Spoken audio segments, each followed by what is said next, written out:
जैसे कि अभी आपको पता होगा जो एसएससी एमईएस जेई का जो कि सिलेक्शन पोस्ट फेज 11 के थ्रू वैकेंसी आया था और उसका भी अभी डीवी चल रहा है। आपका अप्रॉक्स में 10 फरवरी से डीवी चल रहा है और ये आपका डीवी चलने वाला है अप्रॉक्स 18 मार्च तक डीवी चलने वाला है।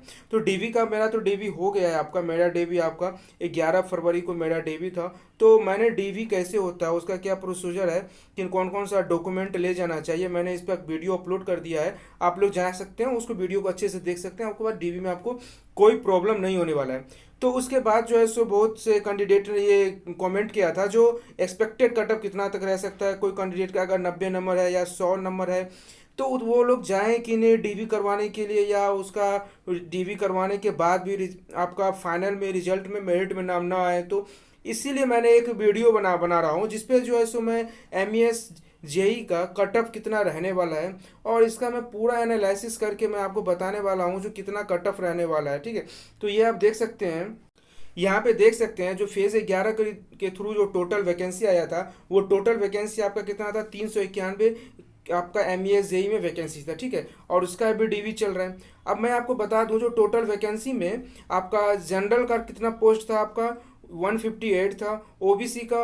106, ईडब्ल्यूएस का 39, एससी का 59 और एसटी का 29। ये आपका टोटल वैकेंसी का सीट था। ठीक है, टोटल वैकेंसी 391 में कैटेगरी वाइज आपका ये सीट था।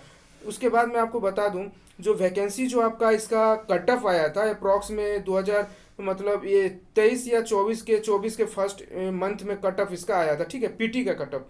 तो मैं यहाँ पे आप देख सकते हैं जो ये आपका एम ई एस जेई का पोस्ट कोड है, इसमें जो कट ऑफ लगा हुआ था एससी का कितना पे गया था, 70 पे। एससी का 70 कट ऑफ लगा था, एसटी का आपका लगा था 64 और ओबीसी का कट ऑफ कितना लगा था, 77.56 ओबीसी का कट ऑफ लगा हुआ था। सेम उसी तरह से ईडब्ल्यूएस का देखा जाए तो ईडब्ल्यूएस का 50.28 लगा हुआ था और यूआर वालों का 91.88। ये आपका क्या था, सिलेक्शन पोस्ट में पीटी जो हुआ था आपका। ठीक है, जब आप प्री देते हैं तो ये प्री के बाद जो है सो आपका ये कट ऑफ आया हुआ था। तो ये आपका प्री का कट ऑफ था। इसमें जो है सो आपको मैं आपको बता दूं पर सीट पे 15 गुना बच्चे को आपको स्क्रूटनी के लिए बुलाया गया था। ठीक है, स्क्रूटनी में जैसे आपका सिलेक्शन पोस्ट फेज 11 में क्या था, स्क्रूटनी में क्या होता है, जितना भी आपका डॉक्यूमेंट है वो डॉक्यूमेंट हम लोग क्या करते हैं, जैसे जो भी जिसका रीजन है, जैसे हम लोग का ये एनआर रीजन का है तो एनआर रीजन में हम लोग जितना भी डॉक्यूमेंट है उसका जीरोक्स कॉपी स्पीड पोस्ट करके भेजे थे। उसके बाद एसएससी ने क्या किया था, एसएससी ने उसके बाद आपका रिजल्ट जारी किया था जिसका जो है सो ओके है या रिजेक्ट है। ठीक है, वो आपका लिस्ट जारी किया था और जिन बच्चों का जो है सो ओके में लिस्ट में नाम था उनका भी जो है सो एमईएस ने डीवी के लिए ओरिजिनल डॉक्यूमेंट लेकर के भी डीवी करवा रहा है और उसके बाद सीधा सीधा क्या नेक्स्ट प्रोसीजर आपका फाइनल दे करके ज्वाइनिंग करवा देगा। ठीक है, अब यहाँ पे हम बात कर लें जो देख सकते हैं जो आपको एसएससी एमईएस ने कितने बच्चों को ओरिजिनल डीवी के लिए एसएससी ने जो है सो 4684 बच्चों को क्या किया था, ओके लिस्ट दिया था और 4684 बच्चा जो है सो अभी क्या जाएगा आपका डीवी के लिए जाएगा। ये आपका ओरिजिनल डॉक्यूमेंट लेके जाएगा और ये आपका 10 फरवरी से लेके आपका 18 मार्च तक ओरिजिनल डॉक्यूमेंट के लिए आपका वेरिफिकेशन होगा। तो इसका मतलब आप देख सकते हैं, जो टोटल वैकेंसी कितना है मेरा 391 पोस्ट टोटल है और कितने बच्चों को बुलाया जा रहा है, 4684 बच्चों को बुलाया जाएगा। अगर मैं पर सीट देखूं जो कितना बच्चों का आपका इसमें जो है सो फाइट होने वाला है तो 4684 को अगर मैं 391 से डिवाइड करता हूं तो ये 11 पॉइंट समथिंग आता है अप्रॉक्स में। ये 11 मतलब एक सीट पर 11 बच्चों को बुला रहा है डीवी के लिए। इसमें से 100% कन्फर्म है जो एक सीट पे जो अभी डीवी के लिए जितने बच्चे जा रहे हैं उसमें से 10 बच्चों को रिजेक्ट करेगा। 10 ऐसे बच्चे हैं जो बाहर जाएंगे। ठीक है, जो भी अभी डीवी करवा रहे हैं। तो इस हिसाब से मैंने आपको एक पोल करवाया था, आपका टेलीग्राम चैनल पे ही मैंने पोल करवाया हुआ था जिसमें से आप देख सकते हैं जो जिन बच्चों का आपका 90 से कितना था, 100 से 105, 105 से 110, ये मैंने पोल करवाया था और उसमें आप देख सकते हैं कितने बच्चों ने जो है इसमें पोल में हिस्सा लिया था, पार्टिसिपेट किया था। जिसमें से आप देख रहे हैं जो मैं हायर से लिख रहा हूँ, देखिए यहाँ पे कितना है 144, मोर देन 144। ये कितना परसेंटेज बच्चे हैं, 14% बच्चे हैं।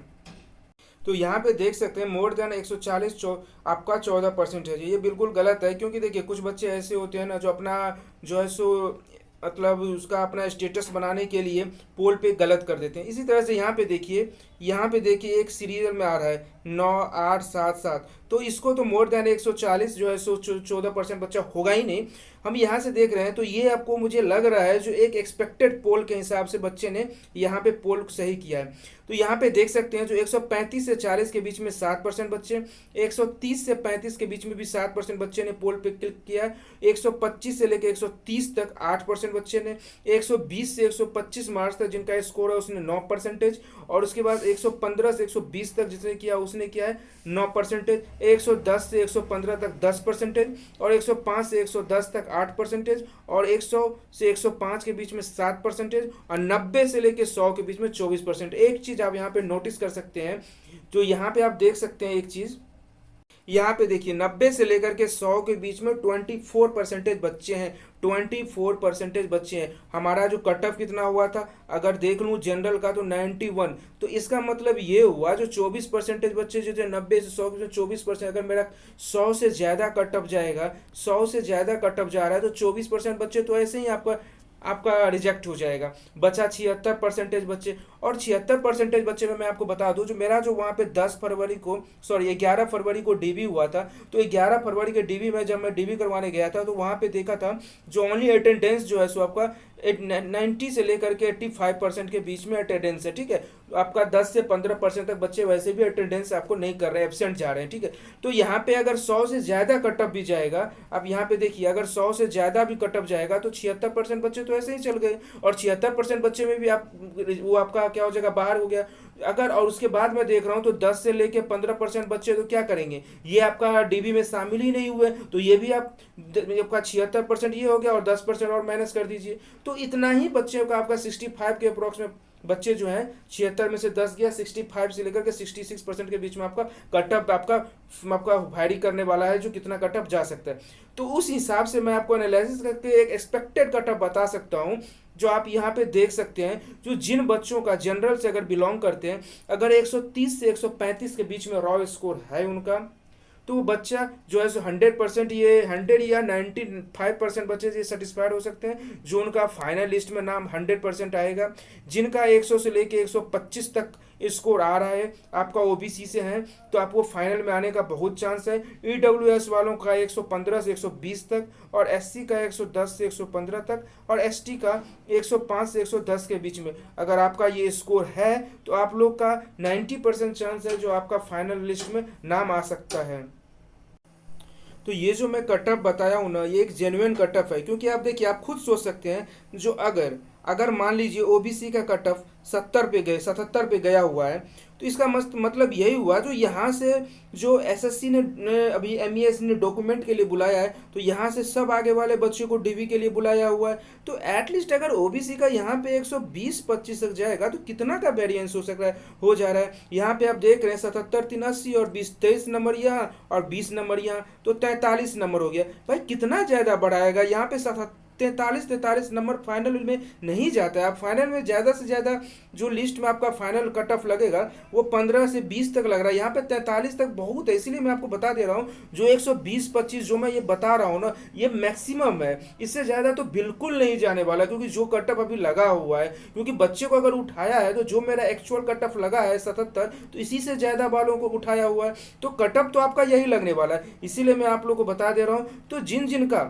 ये आपका एक एक्सपेक्टेड कट ऑफ है, लेकिन वो भी बच्चे जिनका अभी 100 से ज़्यादा स्कोर है वो डीवी के लिए जरूर जाए। एटलीस्ट अगर उनका फाइनल में सिलेक्शन नहीं हो रहा है तो एटलीस्ट उनको जो है सो डीवी का एक्सपीरियंस हो जाएगा, और ये बहुत मायने रखता है, क्योंकि कल के डेट में आपका कोई डीवी होगा तो उसमें आप कोई डॉक्यूमेंट के कारण, आप पीटी मेंस करने के बाद डॉक्यूमेंट के कारण तो नहीं रिजेक्ट हो पाएंगे। इसीलिए अगर जिन बच्चों का डीवी के लिए बुलाया गया है तो वो लोग जरूर जाएं और डीवी करवाएं, ठीक है। और एक और बात मैं आपको बता दे रहा हूँ, जो अभी एसएससी एसएससी ने एक एसएससी जेई ने रिजल्ट जारी किया है, फाइनल रिजल्ट जारी किया है। तो मैं उन बच्चों से रिक्वेस्ट कर रहा हूँ जिनका जो है सो अच्छा पीडब्ल्यूडी या एमईएस, जिनको अच्छा सा सिलेक्शन हो गया है और उनको लग रहा है जो मेरा मनपसंद का पोस्ट है वो मिल गया है, तो उन बच्चों का अगर डीवी एमईएस में सिलेक्शन पोस्ट के थ्रू अगर होने वाला है तो एटलीस्ट वो बच्चा जो है नहीं डीबी के लिए जाए और वो डीबी को स्किप करें। एटलीस्ट आपको तो जॉब मिल गया है, और अगर आप वहाँ पे डीबी करवाने जाएंगे तो वो तो आप जॉब करेंगे नहीं, वो तो वैसे ही आप स्किप कर देंगे क्योंकि आपको एसएससी जेई के थ्रू अच्छा पोस्ट मिल गया है। तो एटलीस्ट जो बच्चा का अभी एक भी जॉब नहीं लगा है उनके फैमिली में तो एक आपका हैप्पीनेस तो आएगा। इसीलिए आप लोग प्लीज़, जिन बच्चों का आपका एसएससी जेई के थ्रू हो गया है फाइनल सिलेक्शन, वो लोग प्लीज़ ना जाएंगे, ठीक है। तो ये आपका मैं एक्सपेक्टेड कटअप पूरा एनालिसिस करके बता दिया हूँ। वीडियो अगर अच्छा लगे तो ज़रूर हमारे चैनल को सब्सक्राइब करें, शेयर करें और आप लोग अपना प्यार सपोर्ट बनाए रखें। Thank you.